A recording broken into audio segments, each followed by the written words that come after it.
What was the worst way to travel in history? Not the slowest, not the muddiest.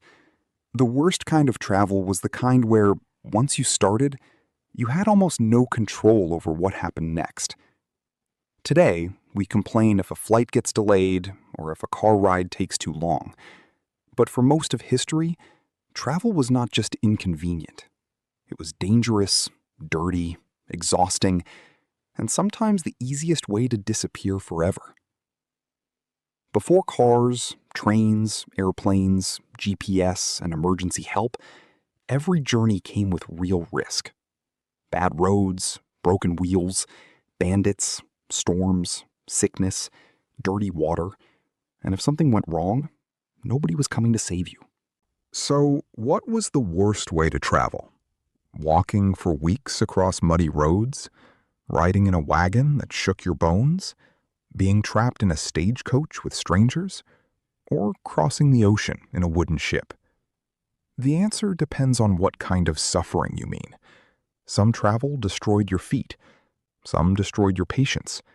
Some destroyed your stomach. But the worst travel had one thing in common. You were stuck. Let's start with the most common way people traveled. Walking. For most of history, walking was not exercise. It was transportation. If you needed to reach another town, visit a market, find work, flee danger, or make a pilgrimage, there was a good chance you were going on foot. Walking sounds simple until you imagine the world back then. No sidewalks, no streetlights, no rest stops, no phones, no clean bathrooms, and no guaranteed place to sleep. A road might be a dirt path, a muddy track, a forest trail, or just the least terrible part of a field. If it rained, the road turned into sludge. If it snowed, the path could vanish. If night fell, you were stuck in darkness. And if your shoes wore out, that was not an inconvenience. That was now your life. A trip that takes us 1 hour by car could take someone an entire day. A trip that takes us 1 day could take them weeks. Every mile had risk.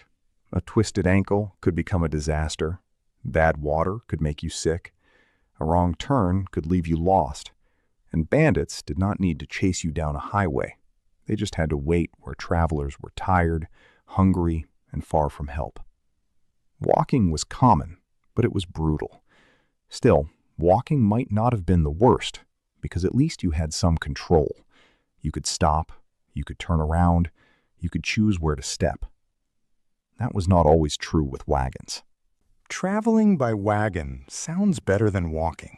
You get to sit down, carry supplies, and maybe even have animals pulling you.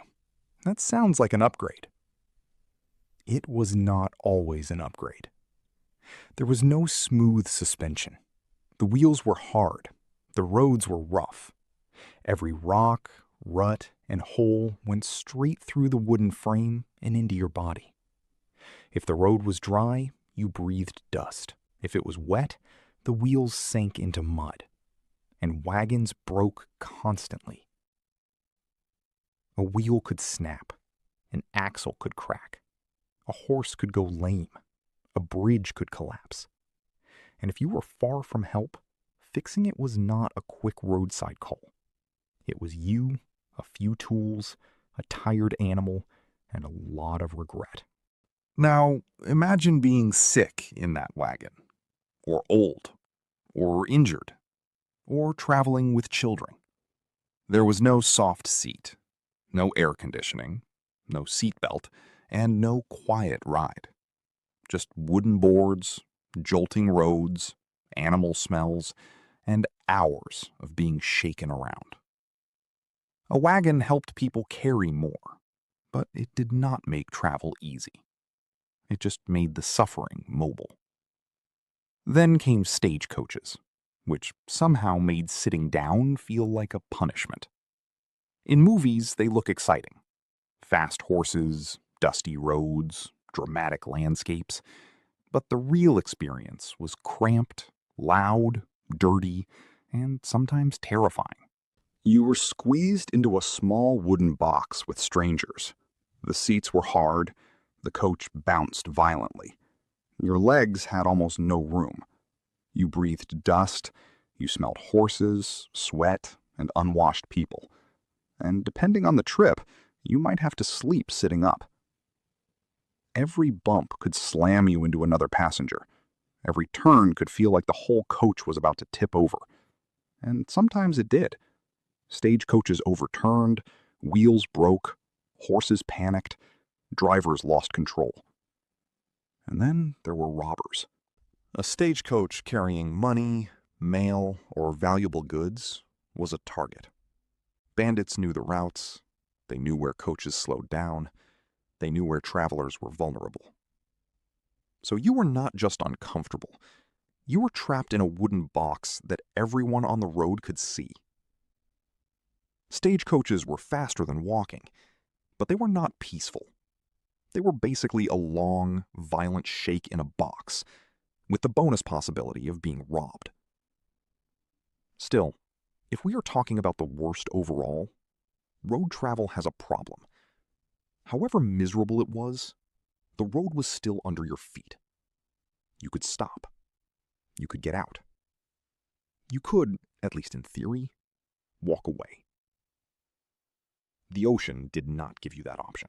Traveling by ship in the past was a nightmare, especially before engines, refrigeration, weather forecasts, radios, and modern medicine. When you boarded a ship, you trusted your life to wood, rope, wind, and luck. The ocean did not care about your plans. A storm could break the ship. Bad navigation could send you off course. Calm winds could leave you stuck for days or weeks. Food could spoil, water could go bad, disease could spread. And if the ship sank, there was no rescue helicopter coming. There was just the water. No land, no doctor, no escape. That is what separates sea travel from almost every other bad option. On a road, you could stop. In a wagon, you could climb out.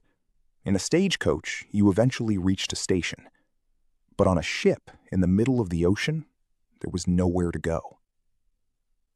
For poor passengers, it could be even worse.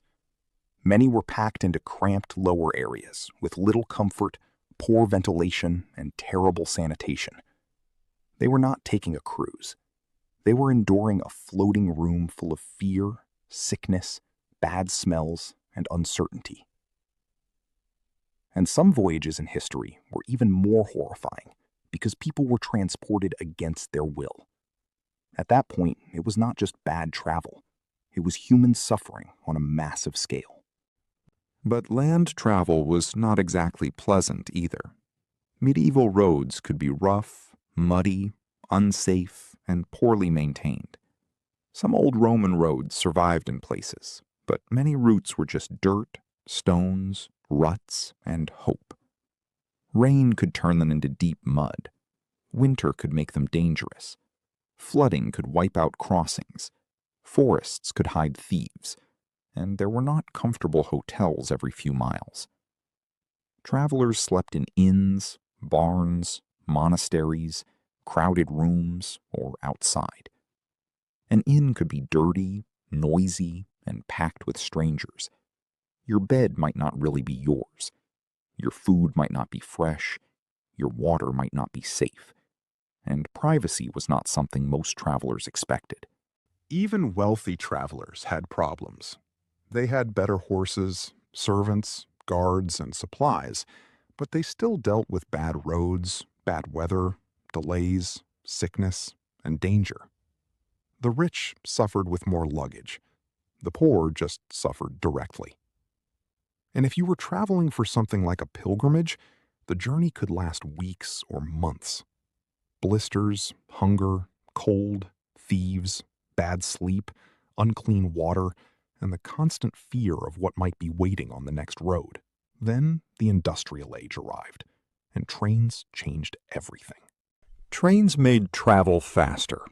They connected cities. They moved people and goods farther than old road systems ever could. But early train travel was not always comfortable, especially if you were poor. Passenger cars could be crowded, smoky, noisy, and rough. Seats were hard. Windows let in soot and cinders. The air smelled like smoke, coal, sweat, and oil. Accidents were a real fear, too. Tracks could fail, boilers could explode, trains could derail, and early safety standards were nothing like what we expect now. Still, trains were usually better than walking, wagons, or stagecoaches. They weren't comfortable, but they were progress, which is not exactly a glowing review, but it was something. So what was the worst way to travel in history? Walking could destroy your feet. Wagons could shake your body for days. Stagecoaches could trap you in a bouncing box. Medieval roads could get you robbed, lost, or sick. Early trains could fill your lungs with smoke. But the worst overall was probably a long, overcrowded sea voyage before modern sanitation and medicine. Because once you were out there, you were stuck. You could not walk home. You could not call for help. You could not find clean water. You could not escape the smell. The food got worse. The air got worse. The sickness spread. The storms came. And every day, the horizon looked exactly the same. You just waited for land, for better weather, for the ship to hold together, for your body not to give out. That is what made sea travel so terrifying. It combined almost every historical travel problem into one floating disaster. Bad food, bad sanitation, disease, crowding, weather, isolation, and no easy way out. Not every voyage ended badly, of course. Ships connected the world. They carried sailors, merchants, migrants, soldiers, explorers, and ordinary travelers. They moved goods. They moved cultures. They changed history. But comfort was not the point. Survival was. And that is the thing we forget about travel in the past. A trip was not just a trip. It was a risk. You prepared for it. You feared it. You told people where you were going. And there was always a chance you might not come back. Today, we complain about traffic. We complain about legroom. We complain when our phone battery gets low during a flight. But compared to the past, modern travel is almost ridiculous. You can cross distances in hours that once took weeks or months. You can sit in a heated car, drink clean water, use a bathroom, check a map instantly, call for help, sleep in a private hotel room, and arrive without smelling like a horse, a ship deck, or a muddy medieval road. So the next time your flight gets delayed or your car ride feels too long, remember this. At least you are not trapped below deck on a wooden ship, eating stale food, drinking questionable water, and hoping the ocean lets you live. Because for most of history, travel was not about getting there comfortably. It was about getting there alive.